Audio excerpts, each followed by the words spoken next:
This is nitrous oxide. It might not look that special, but don't be mistaken by its size.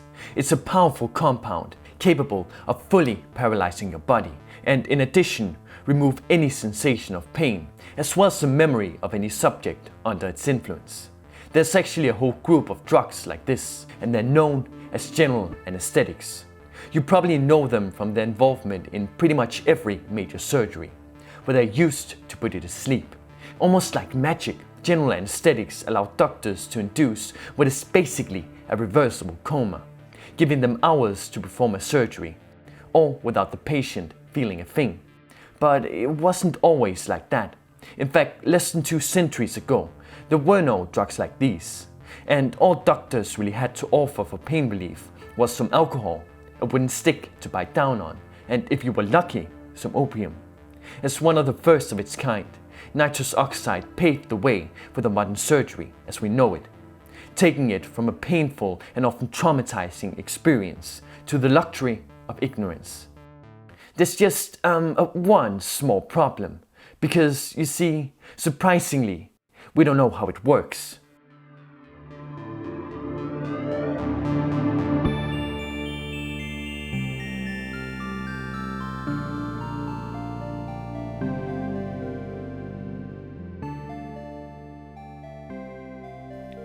It's true, to this day the mechanisms of general anesthesia largely remain a mystery. This is quite unusual, as we tend to have a good grasp on how most common drugs work.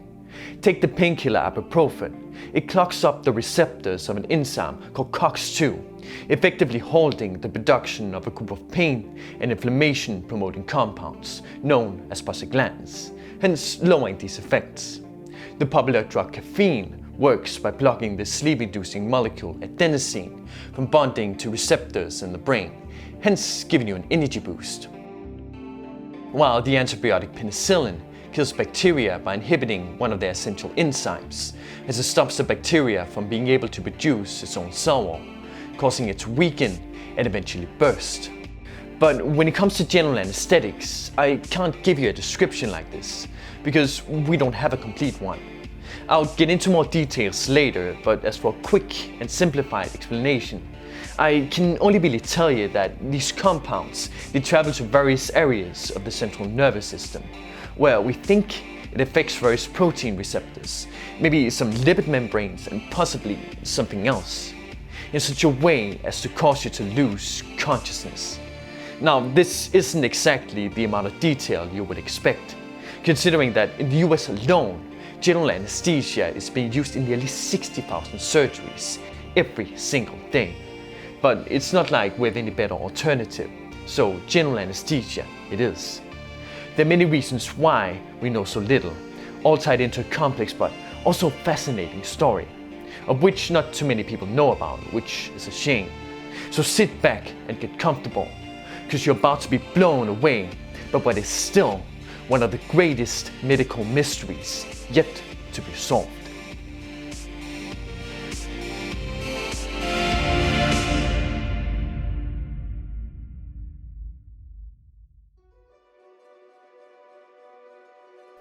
Attempts at anesthesia go way back in history. We don't know exactly when, but it was probably in the early Bronze Age in Western Europe, some 5,000 years ago, that the opium poppy's painkilling powers were discovered. There are stories of Chinese physicians using herbal mixtures to anesthetize their patients up to 300 BC. A few centuries later, the Romans were using opium and wine to increase the chance for wounded soldiers to survive surgery. Arabic alchemists may have been the first to achieve something close to general anesthesia, more than a millennia ago, by using sponges soaked in drug mixtures that were then placed over the patient's face to be breathed in. Much of this knowledge would be gained and then lost as civilizations came and went, and besides a few remedies, the West was left mostly in the dark from the 14th century onwards. It would remain so until about 2 centuries ago, when an important discovery was made. This happened back in 1799, when a young chemist named Humphrey Davy was experimenting with inhaling nitrous oxide. From descriptions in his research book, we know he quickly discovered that it had an intoxicating effect, stronger than alcohol, that cured both his tooth and headache, and in general seemed to have an ability to suppress pain, which made him think that it might be useful in surgeries. When he shared this important discovery with his high-ups, they promptly went ahead and completely ignored its potential in surgery, to instead use it to get high at parties. Because, priorities. As a result, instead of nitrous oxide getting taken into use immediately, it would be almost 50 years before any developments took place. At least it would seem so. But its use at parties was good for one thing though, as it gained much notoriety in most of the Western world, from the 1800s to the 1840s, spreading through the parties and public demonstrations. In the process, nitrous oxide would also get its more popular name that you're probably more familiar with, namely laughing gas. At a public demonstration in 1844, a dentist, Horace Wells, would watch a man under the influence of the gas injure his leg, seemingly without noticing it, which gave Wells the idea that laughing gas might be useful for pain relief under tooth extractions. Seeing some success with early trials, within a few months, he would try to demonstrate its anesthetic powers to academics, but they didn't find it convincing and ignored him. A student of his, William Morton, would later give it another shot, after getting recommended a different gas. This was ether, a more potent anesthetic, and on the 16th and 17th of October 1846, through a series of operations, Morton would demonstrate that both the removal of a neck tumor and a leg amputation could be done with the patients showing as good as no signs of pain, due entirely to his ether anesthesia. The impact of this cannot be overstated. At the time, it was fairly common for people to deliberately choose certain death instead of going through with the surgery, because of the sheer pain and psychological trauma it would cause. But no more. These moments, they would change everything, with its use spreading across the West within just a couple of years. Through this series of mostly coincidences, the potential of these gases would finally be recognized, ushering in the age of general anesthesia. We only had to turn the hourglass about 6 months ahead from this point before a theory was proposed, trying to answer how these miracle gases worked.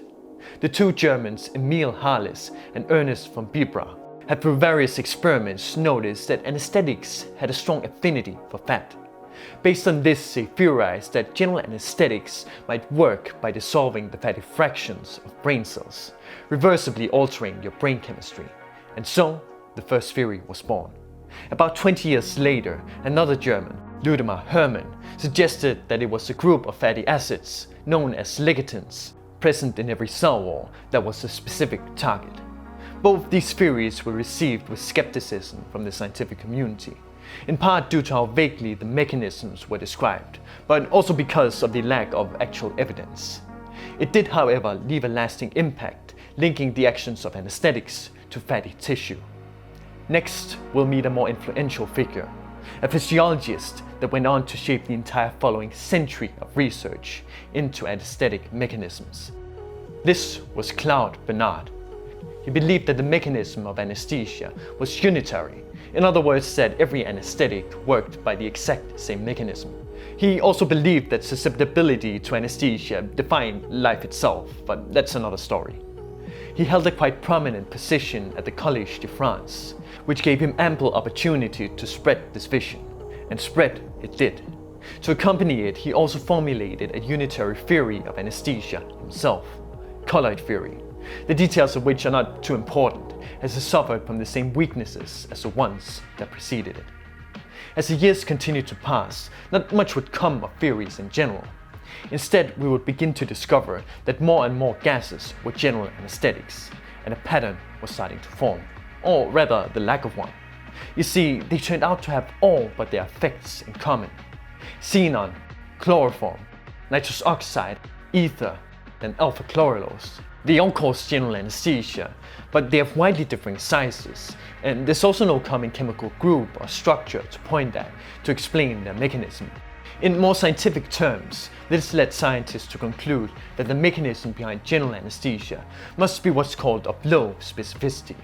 To explain this, let me bring back ibuprofen and the protein receptor it binds to as an example of the opposite.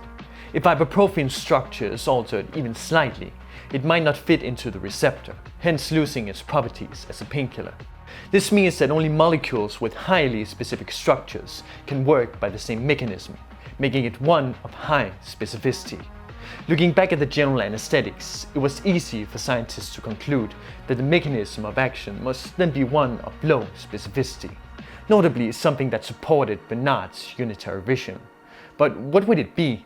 The theories looking at fat seemed promising, but there was simply not enough evidence to say so. At least not yet. But in 1899 and 1901, the two chemists Hans Meyer and Ernest Overton made a major breakthrough. They had tested what dose of general anesthetics would induce unconsciousness in, for example, tadpoles, and then compared it to how easily the gas is dissolved in oil, taking some anesthetics with different properties. This is a result, known as the Meyer-Overton correlation. It showed an almost linear correlation between a gas solubility in oil and its potency as an anesthetic. Based on this, they knew exactly how it worked in the brain. Every neuron is surrounded by a two-layer lipid membrane, lipid just being a fancy word for fat. General anesthetics then act by occupying this space and distorting it, causing neurons malfunction, thus resulting in general anesthesia. And it wasn't just a few anesthetics I showed you earlier that backed this up. It was many more. Taken together, this was seen as definitive proof that the theory, now named the lipid hypothesis, was right, eventually becoming accepted as the theory of how general anesthesia works. I mean, it not only makes sense, it kind of has to be the explanation, as it would be almost impossible to explain how these compounds with so widely differing structures and sizes could affect the brain so similarly in any other way. So, mystery solved. Wait a minute. If you actually look at the research, they literally describe several anesthetics that do not fit the correlation, even though they should, as well as other inconsistencies that can't be explained, as they seem incompatible with the theory, proving that, in fact, it was wrong. Well, shit.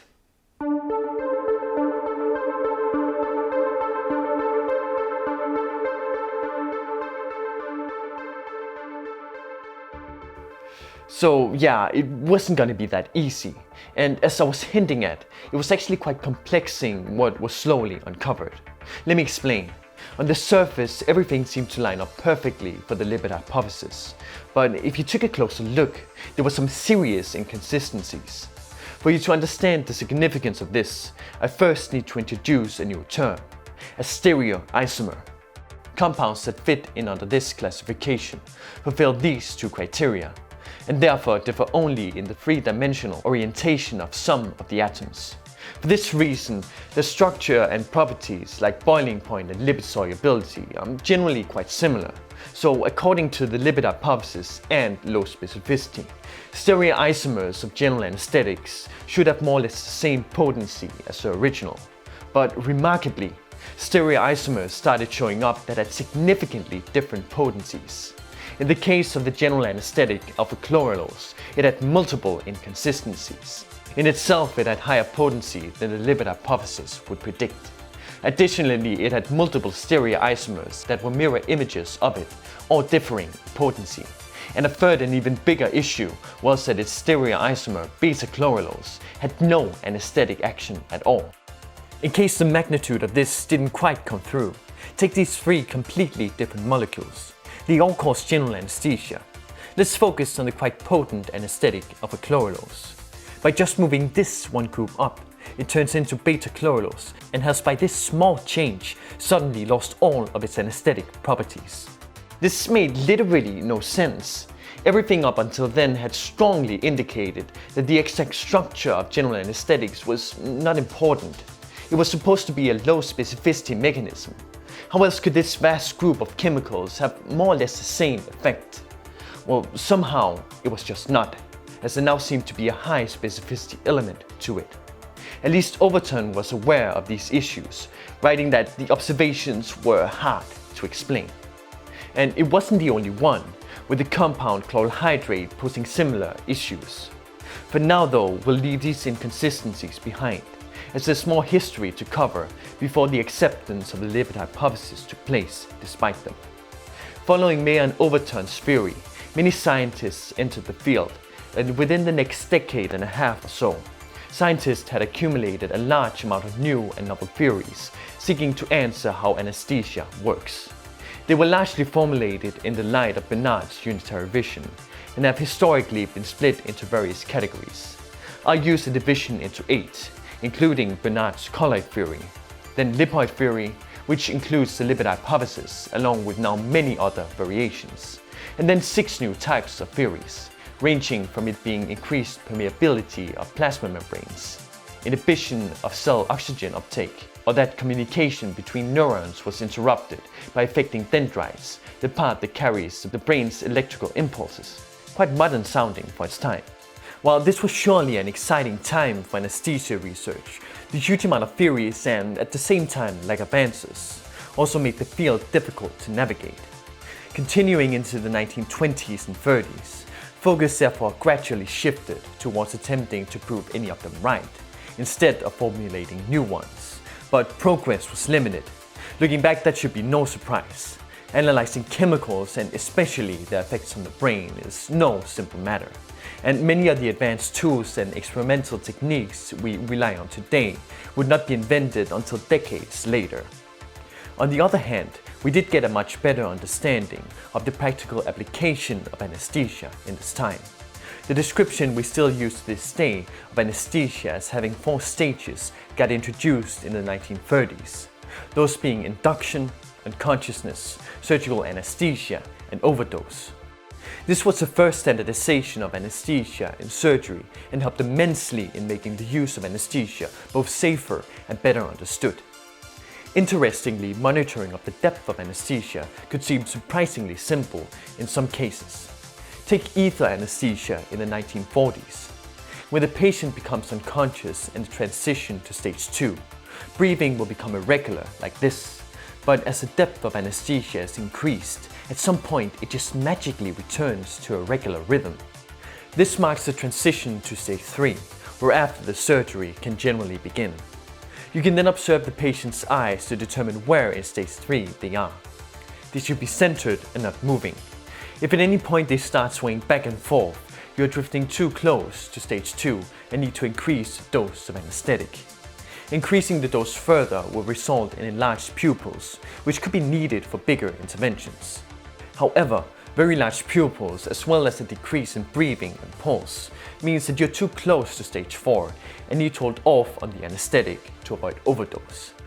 In practice though, it was a little more complex than this.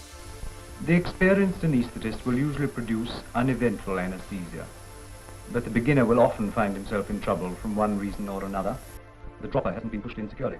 The anesthetist persists in dropping ether too fast onto the mask. You mustn't try the corneal reflex. Never restrain a conscious patient. Attendants hold the patient down while you concentrate on keeping the mask over her face. Ether, like any other anesthetic, is a poison. If the anesthetic is continued, she'll soon stop breathing altogether. You must perform artificial respiration. You've got to get air into him somehow. By mouth-to-mouth insufflation if there's no other way. And finally, don't forget that ether is highly inflammable and even explosive when mixed with oxygen.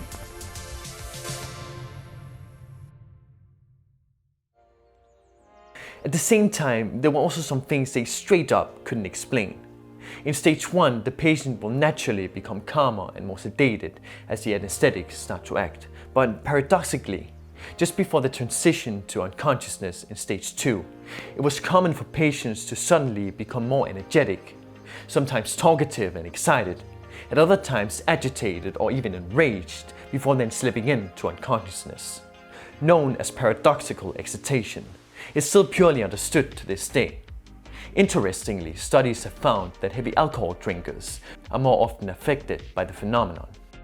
Another surprise was that some patients didn't seem to react to local anesthetics. These are different to general anesthetics, as in they only sedate part of the body with no loss of consciousness, like what you'll usually get at the dentist. Affected patients would experience little to no pain relief, either being forced to endure it or switch to the more invasive option of general anesthetics. This is also not very well understood currently, and much like today, these phenomena made it clear we still had much to learn. The same goes for theories, and during the 1940s, it was only becoming clearer that the holes in the lipid hypothesis were not being filled. There were now four main weaknesses.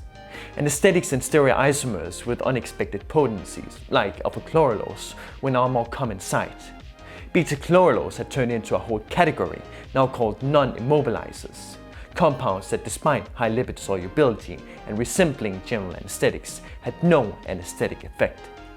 The mechanistic explanation of how anesthetics affect lipid membranes also did not hold up. The cause was supposedly density and fluidity changes, but at clinically relevant doses of anesthesia, these changes could be replicated simply by raising body temperature by 1 degree Celsius, light fever, which obviously does not induce anesthesia. And it only gets weirder from here. Various alcohols also exhibit anesthetic effects, and if you increase their chain length, the number of carbon atoms, so does the lipid solubility. The potency should therefore also increase, and this does initially occur, but then this happens. At 10 carbons it plateaued, and then above 13 the anesthetic effects completely vanished. So it turned out the size of anesthetics can matter in some situations. Most of this research would actually remain unknown for the time being, probably due to a mix of decreasing interest in the field, as well as the lipid hypothesis still just being one among many.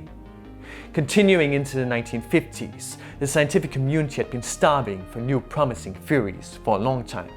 And fortunately, the next 3 decades would prove more encouraging, with many new theories being proposed, these being the main ones. Most alternate versions of the lipid hypothesis, trying new explanations, such as the cause being membrane occupancy, expansion, disordering, and more. There was also a wild one.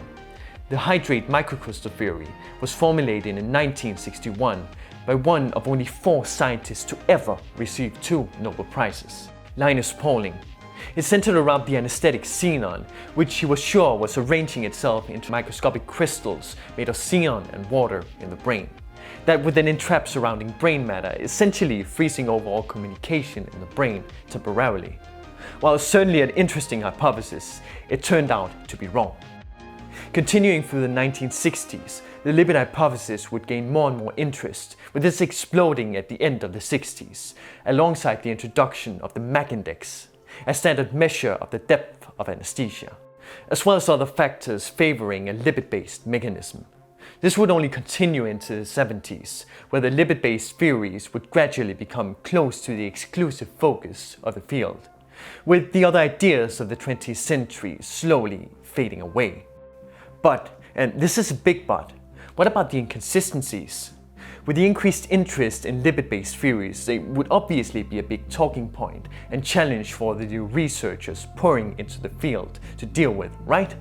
Well, no, they were actually just ignored. As simple as that. In fact, none of these theories could explain all the 4 inconsistencies of the original. Also, no experimental observations of the brain directly linked lipid membranes to the events of anesthesia.